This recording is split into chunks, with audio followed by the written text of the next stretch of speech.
कथाकारांचे काही व्हिडिओ मी बघितले, तर एक कथाकार सांगत होते, वांगं जर खाल्लं आणि तिथून 27 दिवसाच्या आत जर मृत्यू झाला तर नरकाला जावं लागतं.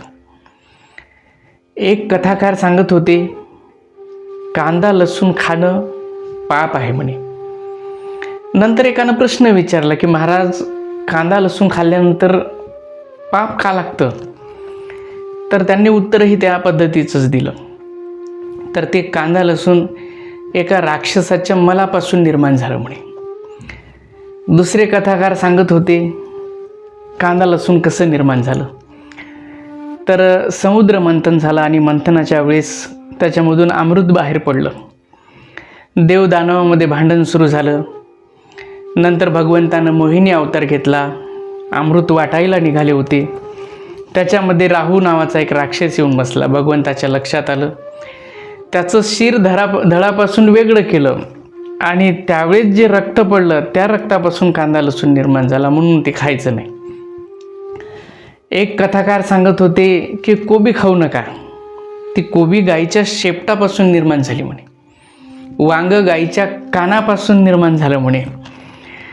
प्रत्येकजण वेगवेगळ्या पद्धतीनं कारणं सांगत आहेत बरं का. कांदा खाऊ नका, लसूण खाऊ नका, वांगं खाऊ नका, कोबी खाऊ नका, कोणी सांगतं टोमॅटो खाऊ नका, कोणी सांगतं बटाटा खाऊ नका. मग आता हे सगळं नाही खायचं तर मग काय गोटेन माती खायचं आहे का? याच्यापेक्षा आपल्यासारख्या सर्वसामान्य माणसांना काय खायला मिळणार आहे? मान्य करू की वांगं खाल्ल्यानंतर त्याचं बीज लवकर पचत नाही, ते अपायकारक असू शकतं. जास्त खायचं नाही आहे. हाती जर काही खाल्लं तरी त्याचा परिणाम तर वाईट होणारच आहे. आपण जर काजू बदाम जरी हाती खाल्लं तरी त्याचाही परिणाम वाईट होण्याची शक्यता आहे. म्हणून जास्त खायचं नाही. मान्य करू की कांदा लसूण तामसी आहे. एखादा साधक असेल, त्याच्या साधनेमध्ये ते कांदा लसूण अडथळा निर्माण करत असेल, बाधा आणत असेल, तर त्यानं खायचं नाही आहे. मान्य करू हे सगळं.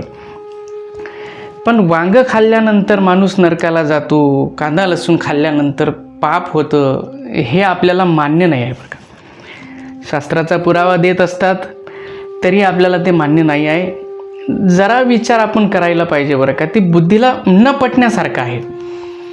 आणि हे कथाकार सांगतात मोठे मोठे स्टेजवरून, आणि पुढे बसलेले बैलाचे बाप तेही टाळ्या वाजवतात बरं का. हे सांगितल्यानंतर विचार करण्यासारखी गोष्ट आहे. सगळे शिकलेले आहेत बरं का, सुशिक्षित आहे, आणि ते टाळ्या वाजवतात. महाराज सांगतो कांदा लसूण खाऊ नका आणि ते टाळ्या वाजवतात. एक सांगू का टाळ्या वाजवणाऱ्यांना? महाराज कांदा लसूण खाऊ नका असं सांगतो, तुम्ही टाळ्या वाजवतात. तुम्ही जर कांदा लसूण खाणं बंद केलं तर तुम्हाला टाळ्याच वाजवाव्या लागेल. समजून घ्या बरं का. साधक असेल तर चालेल, साधनेमध्ये बाधा निर्माण होतो, नका खाऊ. पण सामान्य संसारिक माणसानं जर कांदा लसूण खाणं बंद केलं तर टाळ्या वाजवण्याचीच वेळ येणार आहे.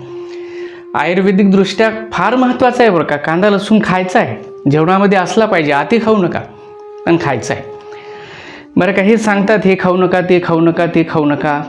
पण आपल्यासारख्या सर्वसामान्य माणसांना याच्यापेक्षा वेगळं काही खायला नाही आहे, नाही मिळणार आहे. यांना मिळतं बरं का. तिकडे गेल्यानंतर चांगला माल भेटतो. काजू बदाम नाही का, सफरचंद, केळ, चिकू, वेगवेगळ्या प्रकारचं सगळं मिळत असतं. त्यांना रोजच्या जेवणात तुंप पाहिजे, तूप बरं का. आणि म्हणून तर आमचे सत्यपाल महाराज नेहमी सांगतात की एक 1.5 क्विंटलचे झाले, 1 क्विंटलच्या कमी एकही जनावर येत नाही म्हणते. हे सगळं घडत आहे. त्यांना आहे खायला, म्हणून ते सांगतात हे खाऊ नका, ते खाऊ नका. पण आपण मग खायचं काय बरं का? सगळंच खायचं आहे. काही खाल्ल्यानंतर माणूस नरकाला जात नाही, काही खाल्ल्यानंतर पाप लागत नाही. सगळं आपण पहिल्यापासून खात आहोत, आपले पूर्वजही खात आलेले आहेत, आणि त्यामुळं काही घाबरायचं कारण नाही. सगळ्या ठिकाणीच आता नरकाची भीती दाखवणं चालू आहे. नरक स्वर्ग, नरक स्वर्ग. आणि सुशिक्षित लोकसुद्धा तिकडे वळत आहे. जराही बुद्धीचा वापर करत नाही आहे. जरा तरी बुद्धीचा वापर करायचा आहे बरं का. आणि म्हणून खा बरं का.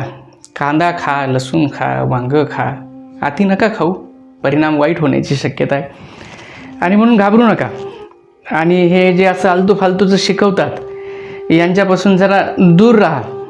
काही ऐकायचं नाही आहे. ते सांगतात म्हणजे सगळंच बरोबर असतं असं नाही. ऐकल्यानंतर घरी या, ते जे बोलले त्याच्यावर विचार करा. त्यांनी जे सांगितलं ते जीवनामध्ये उतरवायचं आहे का नाही उतरवायचं ते आपलं आपण ठरवा. जर उतरवण्याजोगं असेल, खरंच ते उतरवल्यानंतर जीवनामध्ये काहीतरी बदल होणार असेल, चांगलं होणार असेल, तर नक्की जीवनामध्ये उतरवण्याचा प्रयत्न करा. पण ते सांगतात आणि ते सगळंच खरं आहे आणि ते आपण ऐकायचंच आहे असा काही नियम नाही आहे बरं का. म्हणून जर भगवंतानं आपल्याला बुद्धी दिली असेल तर त्या बुद्धीचा कधीतरी वापर करत जा बरं का, आणि समजून घ्या सगळं.